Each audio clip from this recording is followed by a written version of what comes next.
यहाँ मैंने क्या बोला कि ये जो रूल है ना, ये रूल इंटीजर के लिए वैलिड है, ये रूल क्या हमारा आर माइनस जेड के लिए वैलिड है, सॉरी। और ये जो रूल है हमारा, एक्स कोई भी रियल नंबर हो बट के इज एनी इंटीजर। तो अब तुम देखो यहाँ पे क्या है, देख लो ना, ये ऐसे ही वेरीफाई हो जाएगा ना। अगर तुम इसको माइनस, ये अगर ये इंटीजर है, इसको तुम अगर ऐसे लिखोगे तो गड़बड़ हो जाएगा ना। इसका वैल्यू तो -3 आ जाएगा, इसका वैल्यू तो -2 आ जाएगा, जो कि आपस में इक्वल नहीं है। तो मैंने क्या बोला कि greatest integer of -x is equal to minus greatest integer of x -1। ये कब वैलिड है? When x belongs to r minus Z. And greatest integer of -n is equal to minus greatest integer of n। ये कब valid है? When n belongs to z। और greatest integer of x plus k is equal to greatest integer of x plus k कब valid है? जब x कोई भी real number हो एंड k क्या हो हमारा, बिलोंग्स टू z। अब हमसे क्या पूछ रहा है? अब हमसे ऐसे पूछ रहा है ना, greatest integer of x minus greatest integer of -x, इसको पूछ रहा है। तो हमने यहाँ क्या अज्यूम कर लिया कि x हमारा इंटीजर नहीं है, इसको तो एज इट इज रहने दिया। हमने क्या अज्यूम कर लिया कि हमारा x इंटीजर नहीं है, तो फिर हमने रूल नंबर 3 लगा दिया, तो ये तो एज इट इज रह गया। ये माइनस तो ऐसे ही दे रखा है, x इंटीजर नहीं है तो फिर क्या होगा, इसका value minus greatest integer of -1। यहाँ पे हमने क्या करना होगा, x not belongs to z। और फिर एक बार मान लिया क्या कि x हमारा इंटीजर है, तो ये तो माइनस होगा। अगर x इंटीजर है तो ये क्या हो जाएगा, minus greatest integer of x। यहाँ पे हमने क्या मान लिया, x बिलोंग्स टू z। तो ये हमें क्या मिल गया, ग्रेटेस्ट इंटीजर। ये माइनस माइनस क्या हो गया, ये माइनस माइनस प्लस हो गया, तो क्या हो गया, 2 greatest integer of x plus 1, ऐसा हो गया। If x is not belongs to z, और ये minus minus 2 greatest integer of x हो गया if x belongs to z। तो ये हमारा रूल आ गया किसका, greatest integer of x minus greatest integer of -x का। तो इसमें हमें कोई रटने की तो जरूरत पड़ी नहीं इस रूल को। इस रूल को तो हमने फर्स्ट सेकंड और थर्ड से ही डिराइव कर लिया, मतलब फर्स्ट और थर्ड से डिराइव कर लिया, सेकंड की हमें जरूरत ही नहीं पड़ी। अब अगर मैं इस माइनस की जगह ना बीच में प्लस दे देता हूँ, अगर मैं ऐसे लिखूं greatest integer of x plus of minus greatest integer of x, ऐसे लिखूं तो भी कोई प्रॉब्लम नहीं है। इसको मैं यूज कर सकता हूँ greatest integer of x plus, इसको मैंने लिख लिया minus greatest integer of x -1। लेकिन यहाँ क्या मानना होगा, if x not belongs to z, ठीक है। और फिर यहाँ क्या बोला, greatest integer of x plus, इसको क्या कर लिया हमने, माइनस ग्रेटेस्ट इंटीजर x लिख लिया। फिर यहाँ क्या बोलना होगा, if x belongs to z। तो ये रूल क्या बन गया, ये minus minus 0 -1 if x not belongs to z, और ये क्या हो गया 0 if x belongs to z। ये किसका वैल्यू हो गया, greatest integer of x plus of minus greatest integer of x। तो इसमें तो मुझे कहीं कोई याद रखने की जरूरत तो है ही नहीं, बस अगर तुम्हें rule number 1 and rule number 2 rule number 3 याद होगा, यही बात यहाँ लिखा हुआ है, ठीक है। ये रूल नंबर 4 हो गया, ये रूल नंबर 5 हो गया। अब आ जाओ ये रूल नंबर 5 क्या बोल रहा है और रूल नंबर 6 क्या बोल रहा है, sorry, rule number 5 and rule number 6 क्या बोल रहे हैं। तो रूल नंबर 5 क्या बोल रहा है,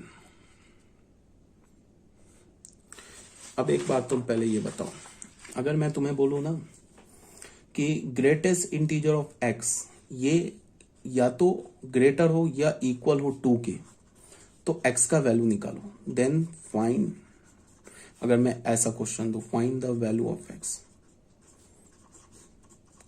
x का वैल्यू निकालो। अगर ग्रेटेस्ट इंटीजर ऑफ x क्या हो, या तो ग्रेटर हो या इक्वल हो 2 के, तो x का वैल्यू निकालो। तो इसको कैसे सॉल्व करोगे, एक रियल नंबर लाइन हमने बना लिया, यहाँ पे 2 बना लिया, यहाँ पे 3 बना लिया, यहाँ पे 1 बना लिया, ऐसे बना लिया। अब तुम ऐसे सोचो, ग्रेटेस्ट इंटीजर x का क्या होना चाहिए, या तो 2 के इक्वल होना चाहिए या 2 से बड़ा होना चाहिए। तो हमें x का वैल्यू खोजना है। देखो 2 पर ग्रेटेस्ट इंटीजर क्या होगा, 2, तो x का वैल्यू 2 हो सकता है। 2 के अगर आगे बढ़ते जाओगे तो सब पे ग्रेटेस्ट इंटीजर 2 होगा, तो 2 के और 3 के बीच के सारे रियल नंबर भी x का वैल्यू हो सकता है। अगर तुम सब पे 2 होगा, अगर तुमने 3 लिया तो 3, अगर x का वैल्यू 3 लिया तो ग्रेटेस्ट इंटीजर क्या होगा 3, तो 3 भी तो 2 से बड़ा है, तो x का वैल्यू 3 भी हो सकता है। 3 से आगे बढ़ते जाओ, यहाँ पे 3 और 4 के बीच में लोगे, अगर तुम कोई भी x उठाओगे तो उसका ग्रेटेस्ट इंटीजर क्या होगा 3, तो 3 तो है ना ग्रेटर देन 2, तो इसको सेटिस्फाई कर रहा है। 4 लोगे तो 4 भी इसको सेटिस्फाई कर रहा है। कहने का क्या मतलब है कि 2 और 2 के बाद जितने भी रियल नंबर्स है ना, ये सब इस इनइक्वालिटी को सेटिस्फाई कर रहे हैं। समझ में आ रही है बात? अब अगर तुम 2 से पहले जाओगे, 2 से थोड़ा भी पहले जाओगे, मान लो आगे तुमने 1.98, तो 1.98 का ग्रेटेस्ट इंटीजर क्या हो जाएगा? 1। तो 1 is greater than equals to 2, ये तो फॉल्स है ना। तो इसका मतलब है क्या कि 2 से जो लेस है ना रियल नंबर, वो x का वैल्यू नहीं हो सकता है। तो फिर x का वैल्यू क्या हो सकता है? या तो 2 या 2 से ग्रेटर सारे रियल नंबर। ठीक है, बात आ रही समझ में? x का वैल्यू क्या होगा? 2 या 2 से ग्रेटर सारे रियल नंबर। अब अगर मान लो कि मैं कोई ऐसे लिख दूं, greatest integer of x is less than equals to -3, then find the value of x, then find the value of x। ठीक है, तो यहाँ पे भी कोई प्रॉब्लम नहीं है, ऐसे होगा। यहाँ -3, यहाँ -2, यहाँ -1, यहाँ -4, -5, ऐसे जाएंगे। अगर तुम नेक्स्ट का वैल्यू -3 डाला तो उसका ग्रेटेस्ट इंटीजर 3 होता है, तो 3 is greater than equals to -3, ये तो ट्रू है ना। तो इसका मतलब x का वैल्यू हम -3 ले सकते हैं। अगर तुमने x का वैल्यू -2.9 लिया तो -2.9 का भी ग्रेटेस्ट इंटीजर क्या होगा? 3, सॉरी -3। तो -3 is greater than equals to -3, ये भी करेक्ट है। इसका मतलब हम x का वैल्यू -2.98 भी ले सकते हैं। अब तुम्हें पता चल गया होगा कि x का वैल्यू अगर हम -3 और उससे ग्रेटर लें तो वो सारे x का वैल्यू इसको सेटिस्फाई करेगा। अगर हमने x का वैल्यू -3 से लेस लिया, फॉर एग्जाम्पल हमने ले लिया -3.1 ले लिया, तो -3.1 का ग्रेटेस्ट इंटीजर क्या होगा? -4। तो -4 is greater than equals to -3, ये तो फॉल्स है ना। -4 तो छोटा होता है ना, -4 -3 के ना ही इक्वल है, या -4 -3 से बड़ा भी नहीं, वो तो छोटा है। तो इसका वैल्यू क्या होगा? इसका मतलब क्या होगा कि x जो होगा वो या तो -3 होगा या तो -3 से बड़ा होगा। तो अगर मैंने ऐसे तुम्हें लिया greatest integer of x is greater than equals to 2, तो इसका क्या मतलब हुआ? इंप्लाई किया x is greater than equals to 2। अगर मैंने लिखा greatest integer is greater than equals to -3, तो यहां से हमें क्या पता चला? x is greater than equals to -3। अगर मैंने लिखा greatest integer of x is greater than equals to 0, तो यहां से हमें क्या पता चला? x is greater than equals to 0। इसी बात को हम जनरलाइज कर देंगे कि ग्रेटेस्ट इंटीजर ऑफ x अगर greater than equals to 2k होगा, तो यहां से हमें क्या पता चलेगा? x is greater than equals to k। तो यही हमारा रूल आ गया। इसमें कहीं कोई रटने की तो जरूरत है नहीं कि हमें रट गए इसको कि greatest integer of x is greater than equals to k, where k is an integer, then x is greater than equals to k। ऐसा तो हमें जरूरत नहीं पड़ा, सिंपल सा हो गया। ठीक है, अब अगर मैं इसको ना ऐसे लिखूं, अब फिर से देखो, अगर मैं ग्रेटेस्ट इंटीजर इज सिर्फ ग्रेटर देन 2 करूं और मैं बोलूं कि then find the value of x, then find the x का वैल्यू निकालो, तो अब तुम फिर ऐसे देखो, फिर एक नंबर लाइन हम ड्रॉ करते हैं। यहाँ पे 2 डाला, यहाँ पे हमने 3 डाला, यहाँ पे हमने 4 डाला, यहाँ पे हमने 1 डाला, यहाँ पे 0 डाला। अब ग्रेटेस्ट इंटीजर x का क्या होना चाहिए? 2 से बड़ा होना चाहिए, 2 के इक्वल भी नहीं होना चाहिए, 2 से छोटा भी नहीं होना चाहिए, 2 से बड़ा होना चाहिए। तो हमें ऐसा x का वैल्यू खोजना है जिसका ग्रेटेस्ट इंटीजर, मतलब ऐसा इनपुट खोजना है जिस पर आउटपुट, इनपुट हम क्या बोलते हैं? डोमेन के एलिमेंट को। आउटपुट किसे बोलते हैं? उसके रेंज के एलिमेंट को। मतलब इनपुट के करस्पॉन्डिंग जो इमेज होगा उसे हम आउटपुट बोलते हैं। तो इसका मतलब हमें ऐसा इनपुट खोजना है, इसका मतलब हमें ऐसा x खोजना है जिस पर y वैल्यू क्या हो? वो y क्या है? ग्रेटेस्ट इंटीजर ऑफ x है। y का वैल्यू तो है ना ग्रेटेस्ट इंटीजर ऑफ x। हमने फंक्शन में डिफाइन किया ना, y is equal to greatest integer of x is equal to fx। तो इसका मतलब हमें ऐसा x खोजना है जिस पर y जो हो ना 2 से ग्रेटर हो, 2 के इक्वल भी ना हो। तो तुम ऐसे देखो, अगर हमने x का वैल्यू 2 लिया तो क्या सेटिस्फाई करेगा? बिल्कुल नहीं करेगा। अगर हमने x का वैल्यू 2 यहां डाला तो 2 इज ग्रेटर देन 2, 2 का ग्रेटेस्ट इंटीजर क्या होगा? 2 होगा। तो 2 is greater than equals to 2, ये तो फॉल्स है ना। अगर हमने x का वैल्यू 2 और 3 के बीच में कुछ भी उठा लिया, 2.4 उठा लिया, तो 2.4 का भी ग्रेटेस्ट इंटीजर 2 होगा, तो 2 इज ग्रेटर देन 2 आ जाएगा, ये भी फॉल्स है। अगर हमने ग्रेटेस्ट इंटीजर मान लो 2 से पहले उठा लिया, 1.9 उठा लिया, तो 1.9 का ग्रेटेस्ट इंटीजर क्या होगा? 1.9 का ग्रेटेस्ट इंटीजर 1 होगा। तो 1 is greater than equal 1 is greater than 2, ये भी फॉल्स है। इसका मतलब क्या है कि 2 से तो हम पीछे जा नहीं सकते, 2 से आगे जा सकते हैं। कहां तक जा सकते हैं? 2 और 3 2 नहीं ले सकते और 2 और 3 के बीच का कोई रियल नंबर नहीं ले सकते, बिकॉज 2 और 3 के बीच के सारे रियल नंबर का ग्रेटेस्ट इंटीजर क्या होगा 2। तो यहां पे क्या हो जाएगा 2 इज ग्रेटर देन 2, तो अगेन फॉल्स हो जाएगा। इसका मतलब क्या है कि हम पहला जो x का वैल्यू है वो 3 ले सकते हैं। ठीक है, x का वैल्यू हम क्या ले सकते हैं 3, x का वैल्यू 3 डालो तो 3 इज ग्रेटर देन 2, ये तो ट्रू है। उसके बाद 3 से कोई भी आगे उठाओ, 3 और 4 के बीच में कोई भी ग्रेटेस्ट x का वैल्यू लो, वो तो इसको सेटिस्फाई कर जाएगा। 3 और 4 के बीच के सारे x के लिए ग्रेटेस्ट इंटीजर क्या होगा, ग्रेटर देन 2 होगा। ठीक है, तो 3x के बीच का कोई भी वैल्यू लोगे उसका ग्रेटेस्ट इंटीजर 3 होगा, जो कि 2 से बड़ा है। तो इसका मतलब कि 3 सेटिस्फाई कर गया, 3 और 4 के बीच का सारा रियल नंबर सेटिस्फाई कर गया। 4 लेंगे तो ये भी कट जाएगा, 4 और 5 के बीच लेंगे तो वो भी कट जाएगा। इसका मतलब कि हमारा x का वैल्यू क्या होगा 3 और 3 से ग्रेटर। तो अगर मैंने बोला कि greatest integer of x is greater than 2, तो ये क्या इंप्लाई करेगा, x इज ग्रेटर देन 3। इसको हम क्या लिख सकते हैं, x इज ग्रेटर देन 2 + 1। समझ रहे हो बात को?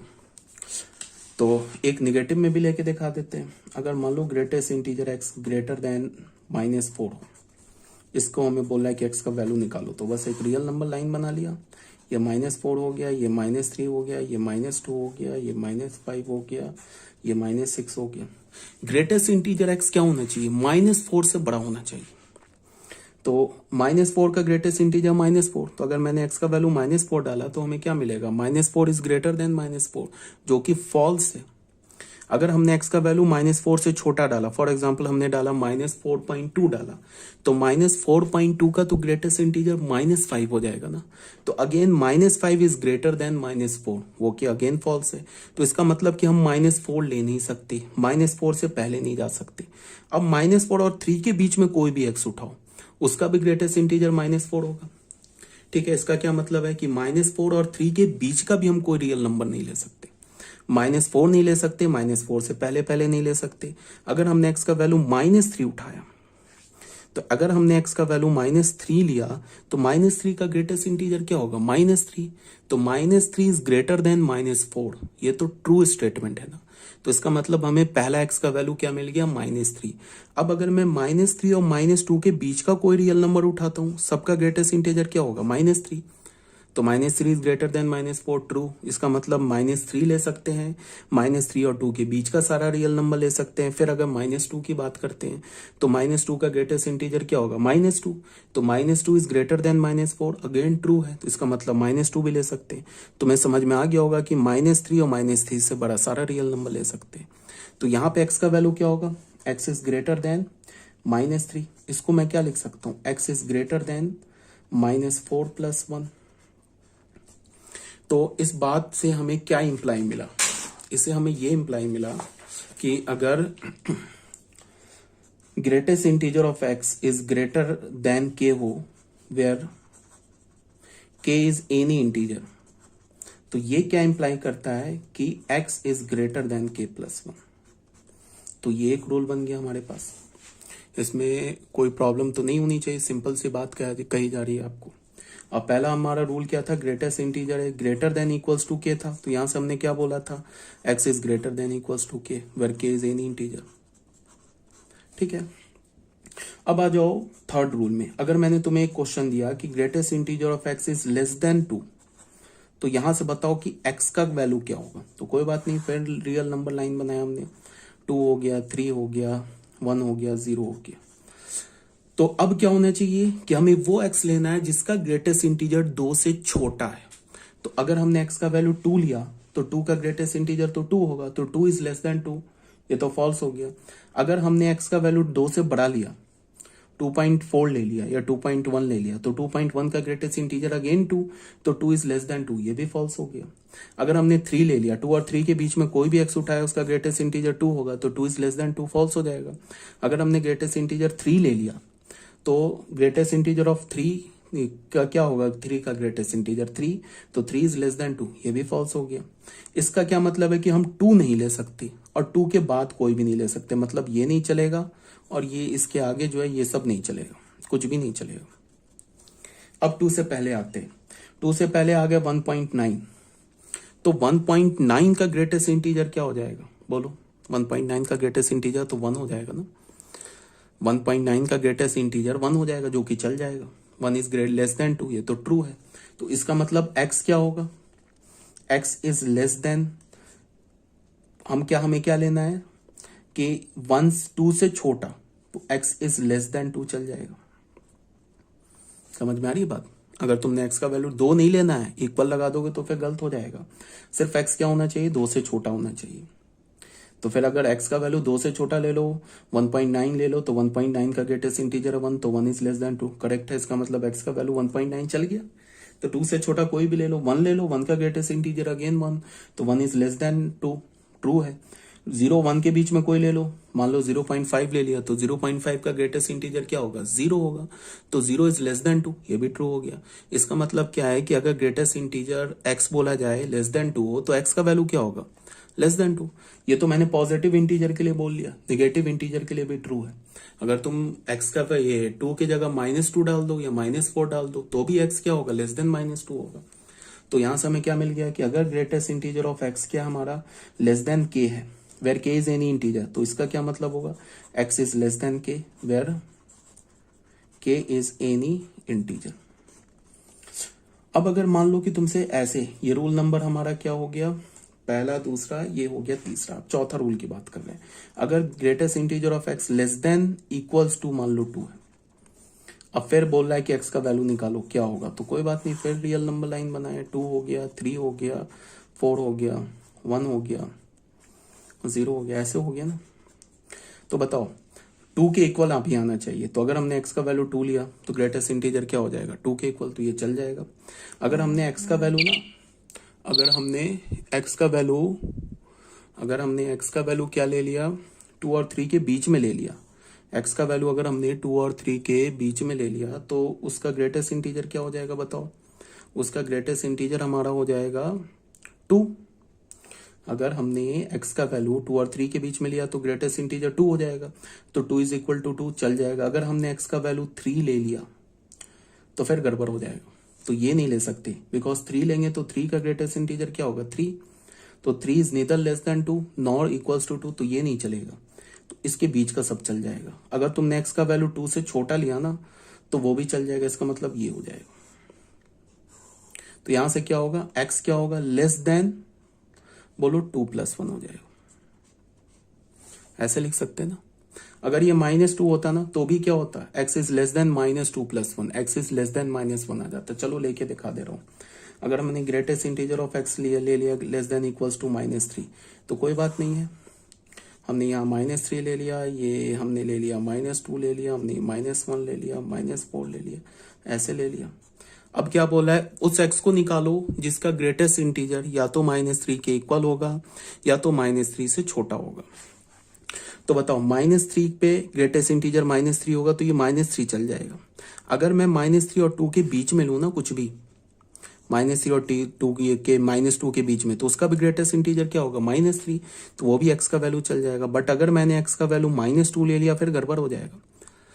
अगर -2 लिया, तो -2 का ग्रेटेस्ट इंटीजर क्या होगा, -2 का ग्रेटेस्ट इंटीजर -2 होगा। तो -2 -3 से ना ही छोटा है, और -2 -3 से ना ही इक्वल, ना -2 -3 के इक्वल है, तो ये नहीं चलेगा। तो हमें क्या पता चल गया, सब चल जाएगा। तो यहां से हमें क्या होगा, x क्या होगा, ये लेस देन हो जाएगा, ये क्या हो जाएगा बताओ, -3 + 1, इक्वल नहीं हुआ यहाँ पे, ठीक है। तो यहां से हमें क्या पता चल गया कि अगर greatest integer of x is less than equals to k हो, तो ये क्या इंप्लाई करेगा, x is less than k + 1, where k is any integer, ठीक है। तो यही बात बताई जा रही है आपको। यहाँ पे ये 6, 7, 8 और 9 ये रूल दे रखा है। तो मैं क्या बोल रहा हूँ कि सिर्फ ये 3 रूल याद रखना है तुम्हें, बाकी ये 4, 5 लॉजिकली फर्स्ट और थर्ड से ड्राइव हो गया, और 4 और 5 ड्राइव हो गया, 6, 7, 8, 9 देन एंड देयर आप निकाल सकते हो। अगर मान लो कि ऐसा क्वेश्चन हो जाए ना, greatest integer of x is less than 2, तो तुम्हें फॉर्मूला याद थोड़ी ना करना है। जितने टाइम में तुम फॉर्मूला याद करोगे, उतने टाइम में तुम क्या करोगे,